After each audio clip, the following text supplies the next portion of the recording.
Uh, what a match it is. কি একটা match দেখলাম। কেপ ভার্দে কার্যত নাস্তানাবুদ করলো আর্জেন্টিনাকে। হ্যাঁ, এটাই এটাই হচ্ছে খবর যে আর্জেন্টিনাকে কার্যত নাস্তানাবুদ করে দিল কেপ ভার্দে। কেপ ভার্দের মতন এমন একটা ছোট টিম, তারা কিনা ডিফেন্ডিং চ্যাম্পিয়নদেরকে আটকে রাখলো 120 মিনিট। যদিও জয় পেয়েছে আর্জেন্টিনা, 3-2 গোলে জিতে গিয়েছে আর্জেন্টিনা আজকের এই ম্যাচ। এবং অত্যন্ত অত্যন্ত উত্তেজক একটা ম্যাচ আমরা আজকে দেখলাম। নিঃসন্দেহে বলা যেতে পারে যে এই বিশ্বকাপে অন্যতম সেরা ম্যাচ, অন্যতম সেরা প্রাপ্তি কেপ ভার্দে গোলকিপার ক্যাপ্টেন ভোজিনহার যে রুদ্ধশ্বাস ম্যাচে তিনি একের পর এক সেভ করলেন, মেসির শট থেকে শুরু করে, মানে কিছু বলার নেই আর। এত ভালো গোলকিপিং। আমি তো একটা সময় ভাবছিলাম যে ম্যাচটা বোধহয় টাই ব্রেকার পর্যন্ত চলে যেতে পারে, আর টাই ব্রেকার হয়ে দুই গোলকিপারের লড়াই। নিঃসন্দেহে এমিলিয়ানো মার্টিনেজ, তিনিও যথেষ্ট বড় গোলকিপার, গতবার ওয়ার্ল্ড কাপে গোল্ডেন গ্লাভস জয়ী গোলকিপার, সেই গোলকিপারের সঙ্গে ভোজিনহার লড়াইটা হবে। এবং এই এই লড়াইটা শেষমেশ হয়তো ভোজিনারা হেরে গেল, আর্জেন্টিনা জিতেছে, আমার প্রিয় দল আর্জেন্টিনা জিতেছে। কিন্তু এটাও ঠিক যে আর্জেন্টিনাকে আজকে আমরা দেখলাম, তার থেকে বরং বলা ভালো যে কেপ ভার্দেকে আমরা দেখলাম, তারা কিন্তু গোটা বিশ্বে ফুটবলকে অনেক কিছু শিখিয়ে গেল। তবে আর্জেন্টিনা আজকে ম্যাচটা জয় পেয়েছে। প্রথম গোলটাই এসেছিল কিন্তু লিওনেল মেসির পা থেকে।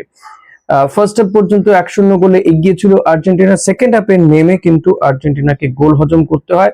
যদিও সেকেন্ড হাফে আর্জেন্টিনার সেই খেলাটা দেখা যায়নি যেটা ফার্স্ট হাফে আর্জেন্টিনার যে দাপটের সঙ্গে খেলছিল। নো ডাউট আজকের ম্যাচে বল পজিশন অনেক বেশি ছিল আর্জেন্টিনার, বাট আর্জেন্টিনার সঙ্গে সমানে সমানে টক্কর দিয়ে গেছে কিন্তু কেপ ভার্দে। দেখে মনে হয়নি যে নবাগত একটা টিম খেলছে, যে দেশের সংখ্যা, মানুষের সংখ্যা বা জনসংখ্যা মাত্র 5 লাখের কাছাকাছি, সেই দেশ ডিফেন্ডিং চ্যাম্পিয়ন, কয়েকবারের ওয়ার্ল্ড কাপ চ্যাম্পিয়নদের বিরুদ্ধে, মেসির বিরুদ্ধে এভাবে লড়াই করছে। এবং ভোজিনা, মেসি যে বলটা নিয়ে এগিয়ে যাচ্ছিল, যে শটটা মারলো, সেই শটটা যেভাবে ও সেভ করলো, যে কোনো গোলকিপার, মানে অন্যান্য বড় টিমেরও, কেপ ভার্দেকে সেভাবে বড় টিম বলা হয় না, তবে আজকে পর থেকে নিঃসন্দেহে বড় টিম বলবে তাকে। গোলকিপাররা কিন্তু, তাবড় গোলকিপাররা ওই সময় ভয় পায়, কিন্তু ভোজিনার লড়াইটা করেছেন একেবারে সামনে থেকে দাঁড়িয়ে থেকে। আর বোধহয় সেই লড়াইটায় তিনি তার টিমের প্লেয়ারদের, বাকি প্লেয়ারদের মধ্যে ছড়িয়ে দিতে পেরেছেন। তো আপনাদেরকে জানিয়ে রাখবো যে আজকের এই ম্যাচটা জেতার পরে আর্জেন্টিনা কারা কারা গোল করলো বলেছি আপনাদেরকে। লিওনেল মেসি, তিনি গোল করেছেন ফার্স্ট গোল, 29 মিনিটে গোল করেছেন লিওনেল মেসি। অতিরিক্ত সময়ে 92 মিনিটে গোল করেছেন লিসান্দ্রো মার্টিনেজ। এই সময়ও কিন্তু মনে হচ্ছিল যে আর্জেন্টিনা জেতাটা শুধু সময়ের অপেক্ষা, বাট সেটা হলো না। তার কারণ হচ্ছে কেপ ভার্দের জন্য। কেপ ভার্দের প্লেয়ারটি গোলটা সমতায় ফেরায়। ক্রিস্টিয়ানো রোমেরো জয়সূচক গোলটি করেন, এবং এটাও গোলটা হয় 111 মিনিটে। 120 মিনিট খেলা হয়েছে, আর্জেন্টিনা 3-2 গোলে কেপ ভার্দেকে হারিয়ে দিয়েছে। কিন্তু এই রেজাল্টটা দেখে কিন্তু ম্যাচটা সম্পর্কে আন্দাজ পাওয়া যাবে না। আজকের এই ম্যাচটা যেভাবে হলো, তাতে কিন্তু বলতেই হয় যে কেপ ভার্দের মতন টিম, তারা যেভাবে আর্জেন্টিনার বিরুদ্ধে লড়াইটা করেছে, সেটা কিন্তু এক কথা অবিশ্বাস্য লড়াই। কি বলবো, এই লড়াইটা মানে ভাবাই যায় না, এতটা কেউ ভাবেনি।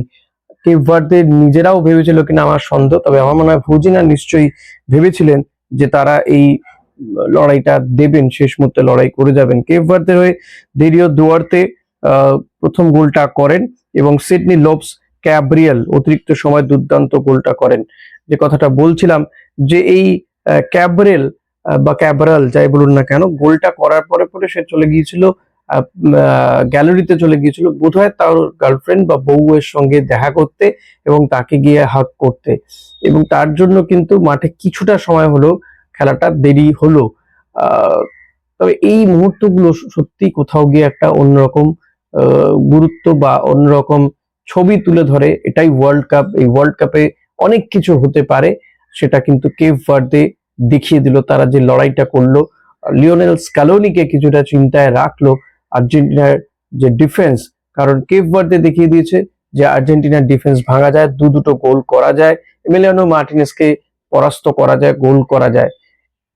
যদিও যদিও আর্জেন্টিনা তারা জয় পেয়েছে, কিন্তু রাউন্ড অফ 16-এ আর্জেন্টিনাকে কিন্তু এই বিষয়টা মাথায় নিয়ে যেতে হবে।